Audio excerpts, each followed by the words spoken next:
माँ तू सबसे प्यारी है, माँ तू जग में न्यारी है। माँ तू सबसे प्यारी है, माँ तू जग में न्यारी है। अपने आंचल में रखना, अपने आंचल में रखना। हमें वरदानों से भरना। माँ तू सबसे प्यारी है, माँ तू जग में न्यारी है। माँ तू सबसे प्यारी है, माँ तू जग में न्यारी है। पिता, पुत्र और पवित्र आत्मा के नाम पर आमीन। आप सबों को जय यीशु। आज 3 दिसंबर हम लोग संत फ्रांसिस सेवियर का पर्व मनाते हैं। संत फ्रांसिस सेवियर का मृत्यु 3 दिसंबर 1552 में 1552 3 दिसंबर में हुआ था। उनका जन्म 7 अप्रैल 1506 में 1506 में जेवियर स्पेन देश में जेवियर शहर में हुआ था। उनकी मां का नाम है डोना मरिया और पिता का नाम था जुआन डी जासो। घर का सबसे छोटा बेटा ये फ्रांसिस था। एक प्रभु कुटुंब में इनका जन्म हुआ। इनका मां और पिता दोनों प्रभु कुटुंब से हैं। देश में अच्छा मान सम्मान वाला एक था इन लोगों का। संत फ्रांसिस जेवियर का जीवन बचपन में भी हो, क्योंकि ये प्रभु परिवार से है, हमें ये नहीं बोल सकता इतना प्रार्थनामय भक्तिमय ऐसा जीवन जिया जो अपने स्टेटस के अनुसार वो बहुत आडंबर का जीवन जीते हुए आया। संत फ्रांसिस को जब 9 साल का उम्र था 1515 में इनका पिता का मृत्यु हुआ। और स्पेन में हमें मालूम है 1512 से विशेषकर इनके उस क्षेत्र में लड़ाई चल रहा था। करीब 18 वर्षों तक चलने वाला लड़ाई। इनके पिता भी लड़ाई में भाग लिया, इनके भाई लोगों ने भी भाग लिया है। ये सब देश की सेवा में लगने वाले लोग थे। और 1525 में करीब 19 साल के उम्र में ये पढ़ाई के लिए पेरिस गया। वहां पर पेरिस यूनिवर्सिटी में सेंट बारबरे कॉलेज में ये पढ़ाई कर रहा था। करीब 11 साल ये पेरिस में रहा। इनके जीवन का परिवर्तन का कार्य वहां पर हुआ। 4 साल के बाद अर्थात 1529 में 1529 में इनके साथ लॉज में रहने के लिए, उनका रूम शेयर करने के लिए 2 जन और आए। यह घटना 1529 का है। एक पेरेरे है और एक इग्नेशियस, लायोला का इग्नेशियस। ये पेरेरे और फ्रांसिस 23 साल का करीब उम्र हुआ था उस समय पर। और इग्नेशियस का उम्र है 38 वर्ष, अर्थात इन लोगों से करीब 15 वर्ष सीनियर है, बड़ा है। इसलिए इग्नेशियस इन लोगों को हमेशा आध्यात्मिक बातें सिखाते रहता था, टोकते रहता था।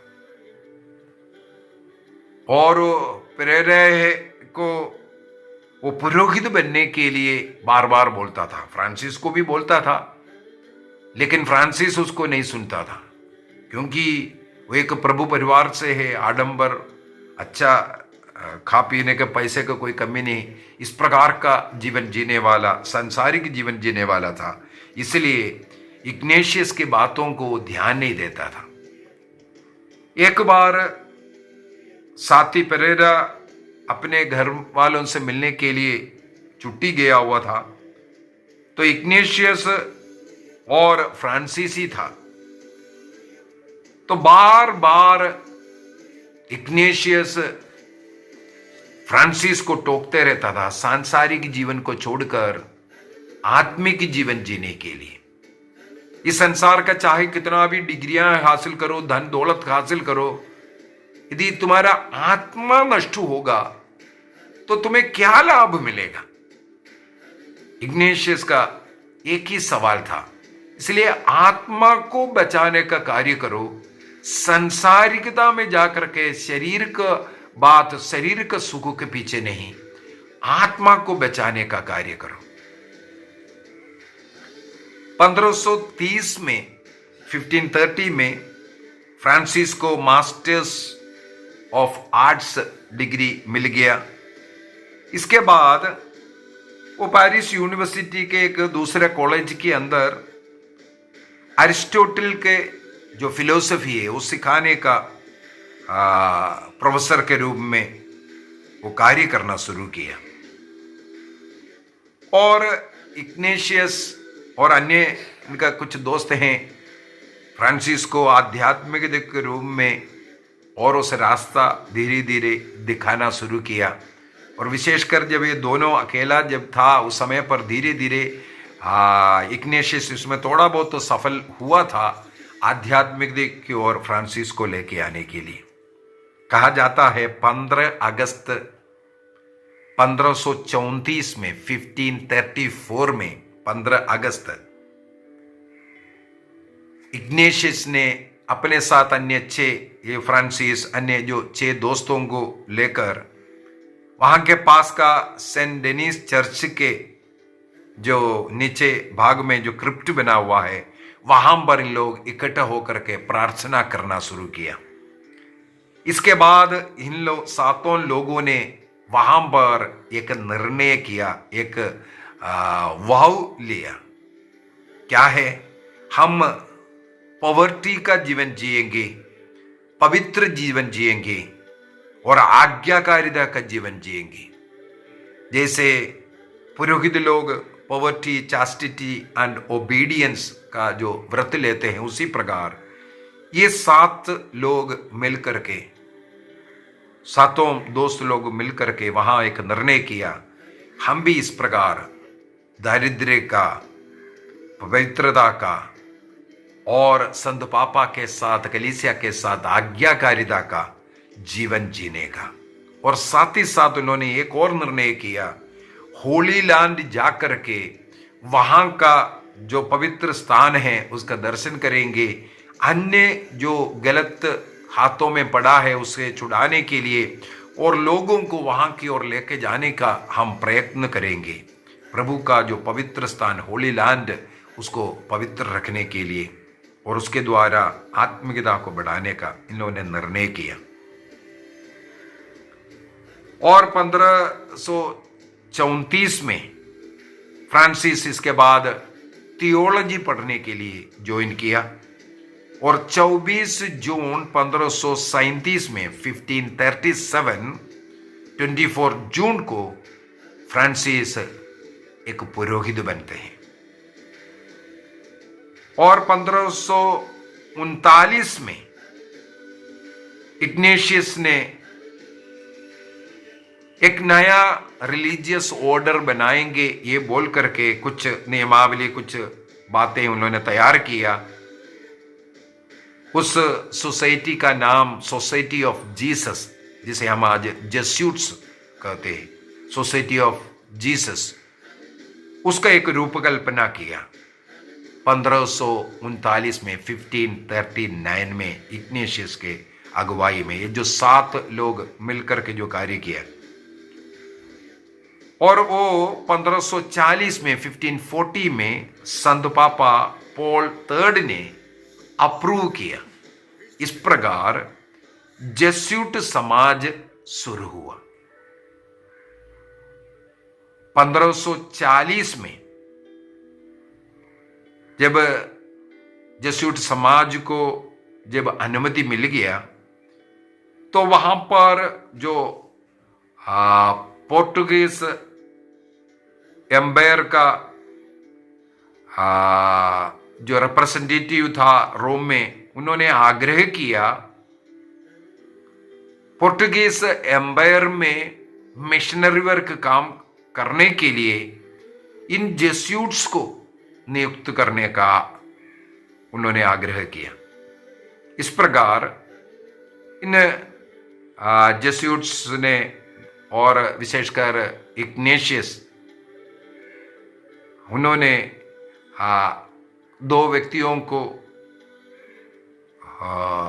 उसके लिए बताया भेजने का विषय में, लेकिन जाने का जब समय हुआ उस समय पर उनमें से एक जो पुरोहित है वो कुछ बीमार हुआ, वो नहीं जा पा रहा था। तब इग्नेशियस ने फ्रांसिस से आग्रह किया आप उस मिशन वर्क के लिए पोर्टुगीज एम्पायर में जाइए।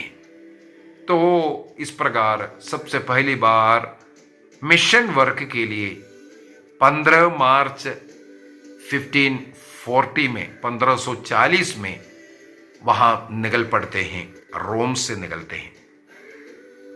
जून 1540 में लिस्बन पहुंचते हैं। वहां से फिर इसके बाद आसपास का मलाका, अम्बोना, टेक्टाने, जापान और चाइना के तटवर्ती कई जगहों पर संत फ्रांसिस मिशनरी कार्य के लिए निकलना शुरू किया और जून 1540 से मिशन वर्क वो जब करना शुरू किया, इन्हें उस कार्य में बहुत संतृप्ति, आनंद मिलने लगे। 7 अप्रैल 1541 में वो लिस्बन छोड़ते हैं। उसी दिन उनका बर्थडे है, 7 अप्रैल। 35 साल के उस उम्र में संत पापा ने इन्हें अपोस्टोलिक नुन्शियो टू द ईस्ट, पश्चिम देश के लिए अपोस्टोलिक नुन्शियो का पद दिया। तो उस पद में रहते हुए भी वह घूम करके देश, अनेकों देशों में वो घूमने लगे। हमारा भारत देश में 6 मई 1542 में, 6 मई 1542 में वो गोवा में पहुंचते हैं। गोवा क्यों पहुंचा है? हमें मालूम है पोर्टुगीज इंडिया का कैपिटल था गोवा। वहां पर राजा जॉन III शासन करता था।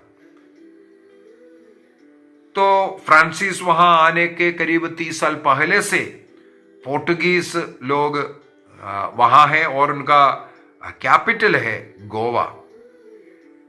तो वहां पर पहुंचने के समय पर वहां का राजा जॉन III ने फ्रांसिस से आग्रह किया, ऑलरेडी 30 सालों से पोर्टुगीज लोग वहां हैं, छोटा छोटा कॉलोनियां हैं, लेकिन वो प्रभु के मार्ग से भटके हुए लोग था। सबसे पहले इन पोर्टुगीज कॉलोनियों को, उन लोगों को आध्यात्मिक में लाने का जो कार्य राजा ने इन्हें सौंपा। और दूसरी बात है, फ्रांसिस ने अपना कार्य करीब 5 महीनों तक देखा। हॉस्पिटलों का हालत खराब है, मरीजों का हालत खराब है। वहां उनकी सेवा करते हुए प्रभु का जो प्रचार करना सबसे पहले शुरू किया था। इसके बाद वो सड़कों पर निकलते हैं, अनेकों किलोमीटर प्रतिदिन चल करके अपने हाथ में एक घंटी रखता था। वो घंटी बजाते हुए सड़कों में जाते हैं। सुन करके लोग इकट्ठे होते, विशेषकर बच्चे लोग। तो बच्चों को सुसमाचार, प्रभु का शिक्षा देना, पाप से दूर रहना, प्रभु का बारे में बता करके देने शुरू किया।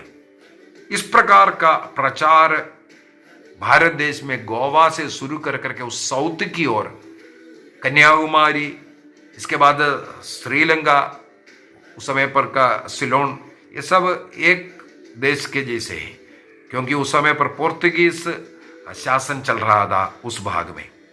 तो वह जगह जगह जाकर के प्रभु का साक्षी बनता है। और उस पीरियड में ही गोवा का सेंट पॉल कॉलेज में जो सेमिनारी है, बाद में जाकर के जो जेस्यूट का हेडक्वार्टर बन गया था, एशिया का हेडक्वार्टर जैसे, तो वहाँ का हेड उन्हें बनाया था। लेकिन कोई भी स्थान मान मिल रहा है वहाँ नहीं बैठ रहा है, वो समुद्री तट से होते हुए चल कर के लोगों को वचन देने के लिए वो निकल पड़ा था। जिस प्रकार तमिलनाडु के साइड से तूतुकुड़ी और कन्याकुमारी, इसके बाद तो ट्रावनकूर में प्रवेश किया। वहां पर ट्रावनकूर में आते आते अनेकों मुस्लिम्स इनके विरुद्ध करने लगे, ब्राह्मण्स इनके अपोज करने लगे, इनके झोपड़ी में आग लगाए, मार डालने का प्रयत्न किया। कई रात ये वृक्षों में, पेड़ों में, बड़े बड़े पेड़ों में चढ़ करके वहां बिताया। ये सब हम लोगों को पढ़ने के लिए मिलता है। इस प्रकार करीब 3 वर्ष इस साउथ में ये कार्य करते हुए करीब 40 चर्चेस एक कोस्टल एरिया में, समुद्र तट के एरिया में उनका निर्माण किया, लोगों को विश्वास में लेके आया।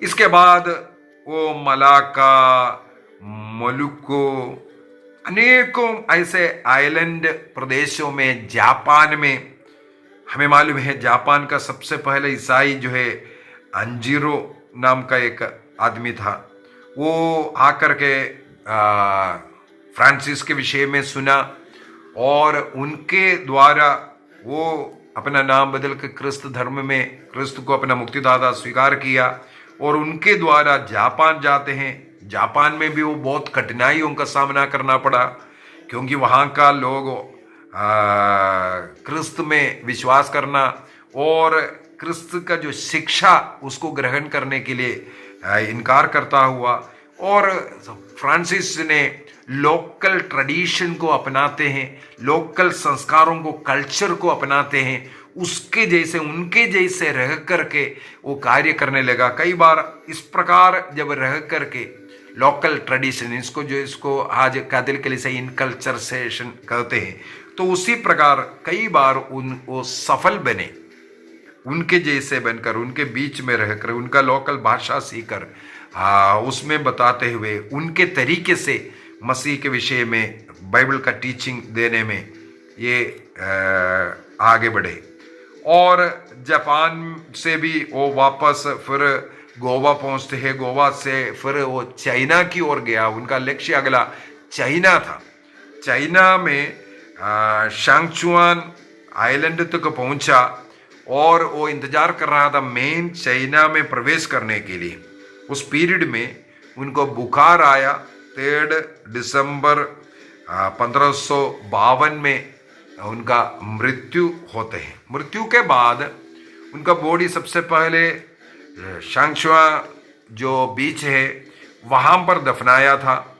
इसके बाद कुछ समय के बाद वहाँ से निकाल करके एक चर्च है वहाँ पर दफनाया और फिर गोवा से कोई वहाँ पर गया, वहाँ से निकाल करके उनके घर में लेकर के गया। काफ़ी समय यहाँ वहाँ सब दफनाना रखना। इसके बाद 11 दिसंबर 1553 में, 11 दिसंबर 1553 में संत फ्रांसिस सेवियर का जो डेड बॉडी है वो गोवा में लेकर के आए। इससे पूर्व में कई जगहों पर उनको दफनाया था, वहाँ से निकालते निकालते फिर लेकर के आखिरी में पहुँचा 1553 में उनका बॉडी 11 दिसंबर को गोवा में लेके आया। और 1614 में गोवा में हमें मालूम है बॉम जीसस बेसिलिका में उनका बॉडी अभी भी रखा हुआ है। और 1614 में कहा जाता है रोम के एक जेस्यूट चर्च में रखने के लिए इनका दाहिना हाथ का जो हाथ है उसको लेकर के गया, अलग कर करके लेके गए, क्योंकि दाहिना हाथ से ये सबों को आशीर्वाद देता था। इस दाहिने हाथ को स्पर्श कर अनेकों को चंगाई दिया था, आशीष का कारण बना था। ये बोल करके उनके दाहिने हाथ को जेस्यूट लोगों ने अलग कर उसको चर्च में, रोम का एक जेस्यूट चर्च के अंदर रख दिया था। और इनके जो बॉडी है 1637 में 1637 में एक सिल्वर का पेटी बना करके उसी के अंदर तब से रखा हुआ है। हमें मालूम है आजकल हर 10 वर्ष में एक बार उनका बॉडी को वहाँ से नीचे उतारा जाता है और संसार के कोने कोने से लोग वहाँ पर आते हैं, उनका आदर सम्मान देते हैं। और संत फ्रांसिस सेवियर के द्वारा, उनके मध्यस्थता के द्वारा अनेकों चिन्ह चमत्कार होते। सबसे बढ़कर के भारत देश का एक महान missionary, first Jesuit missionary in Asia, संत फ्रांसिस सेवियर को कहते हैं। तो वो जगह जगह घूम घूम करके उनके अंदर जो मिशनरी वर्क का जो आग जला हुआ था, इसलिए वो चलते रहता था। मैं भी उनका बॉडी देखने के लिए गया। मेरा सौभाग्य है, करीब 3 वर्षों तक मैं गोवा में रहा, तो कई बार वहाँ जाने और देखने का मौका मिला। और उनका जो शरीर का जो फोटो है, उनका पैरों का फोटो अगर आप जाएगा तो आपको खरीदने के लिए मिलता है। वो पैर इतना खून जैसे फटाफट करके, हम इसको बोलते हैं, इन पैरों से संत फ्रांसिस ने हजारों किलोमीटर संसार के मुक्तिदाता के घोषणा करते हुए वो घुमा था। उस पावनतम चरणों को हम चूमते हैं और उनके आदर करते हुए संत फ्रांसिस सेवियर से हम प्रार्थना करेंगे, हम लोगों को हमारे जीवन के उदाहरण अन्य लोगों को देने के लिए हमें भी योग्य बनाइए, हमें भी एक अच्छा मिशनरी बनाइए। हमारा जीवन, हमारा चाल चलन, हमारा बातचीत अन्य लोगों को मसीह की ओर लेके आने के लिए हमारा जीवन को भी उदाहरण बनाइए। इस प्रकार हमें एक मिशनरी बनाइए। आइए हम अपनी आंखों को बंद करें। विशेष रूप से इस समय पर जितने भी फ्रांसिस नाम का लोग हैं, नामधारी लोग हैं, उनके लिए प्रार्थना करता हूं। संत फ्रांसिस के समान उन्हें भी एक कृपा मिले, अपने जीवन प्रभु के लिए, मिशन कार्य के लिए, अपने जीवन का उदाहरण, परिवार का उदाहरण अन्य लोगों के लिए, प्रभु मिलने के लिए, प्रभु का अनुभव मिलने के लिए, मुक्ति का कारण बने। जिसे संत फ्रांसिस ने बच्चों को बहुत ज्यादा सिखाया, बच्चों को आकर्षित करने के लिए घंटी बजा करके घूमता था। हमारा जीवन भी ऐसे एक घंटी बने, हम जहां कहीं भी जाएं प्रभु का प्यार का सुगंध फैलाएंगे। हम अपने बच्चों को, अन्य बच्चों को बचाने का कार्य करेंगे। एक भी बच्चा नष्ट ना हो। सभी बच्चों के लिए प्रार्थना करें, युवक युवतियों के लिए प्रार्थना करें। पवित्रता का जीवन, भक्ति का जीवन, प्रभु भय उनके हृदय में है। तिमोथी को लिखते हुए संत पौलुस लिखते हैं, तिमोथी का पहला पत्र अध्याय 4 वाक्य 8 में, यदि हम लोग शारीरिक कसरत करते हैं, कई लोग एक्सरसाइज, कई लोग मसल बनाने का कार्य करते हैं, अवश्य उससे कुछ लाभ रहता है। संत पौलुस लिखते हैं, लेकिन जो भक्ति, प्रभु के प्रति जो भक्ति है, वो इस लोक में भी और परलोक में भी हमें फायदा देता है। जैसे कसरत करना, एक्सरसाइज करना इस दुनिया में अन्य लोगों के सामने अपने शरीर को अच्छा रखने और दिखाने फायदा देता है, केवल इस संसार के लिए वो कसरत से फायदा है। लेकिन ईश्वर की भक्ति इहलोक में और परलोक में हमारे लिए फायदा देता है। इसलिए वो भक्ति बचपन से अपने जीवन में होने के लिए प्रतिदिन प्रार्थना करने, पारिवारिक प्रार्थना करने का हम प्रयत्न करेंगे इस आगमन काल में मसीह के लिए जीने वाला संत फ्रांसिस के समान हम भी जी सके।